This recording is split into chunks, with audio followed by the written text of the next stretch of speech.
ప్రస్తుత వాతావరణంలో పలు మార్పులు చోటు చేసుకుంటున్న నేపథ్యంలో బాలింతలు వ్యాధుల బారిన పడకుండా ఆరోగ్యం పట్ల ప్రత్యేక శ్రద్ధ వహించాలని Pithapuram general hospital superintendent doctor Sujatha సూచించారు.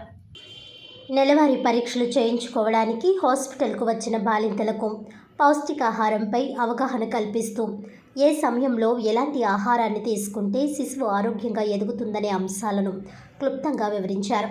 బిడ్డ కడుపులో ఉన్నప్పుడు తల్లి బలమైన ఆహారాన్ని తీసుకుంటే ప్రసవం సమయంలో తల్లి బిడ్డ కూడా ఆరోగ్యంగా ఉంటారని ఆమె తెలిపారు.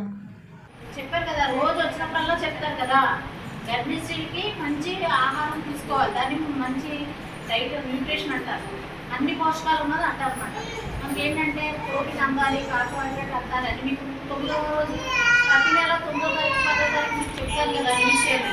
అలాగే వారానికి 2 సార్లు ఇప్పుడు చికెన్ బాగాలేదు కాబట్టి కోడి మాంసం తినొద్దు.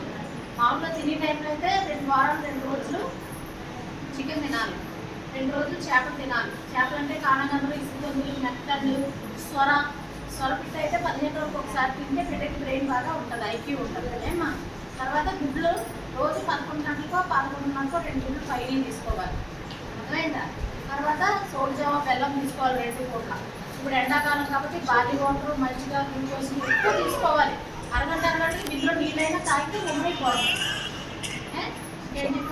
నమస్కారం అండి. మనది కమ్యూనిటీ హెల్త్ సెంటర్ పిఠాపురం నుంచి సూపరింటెండెంట్ మాట్లాడుతున్నాను, మరియు గర్భిణీ స్త్రీల డాక్టర్ని.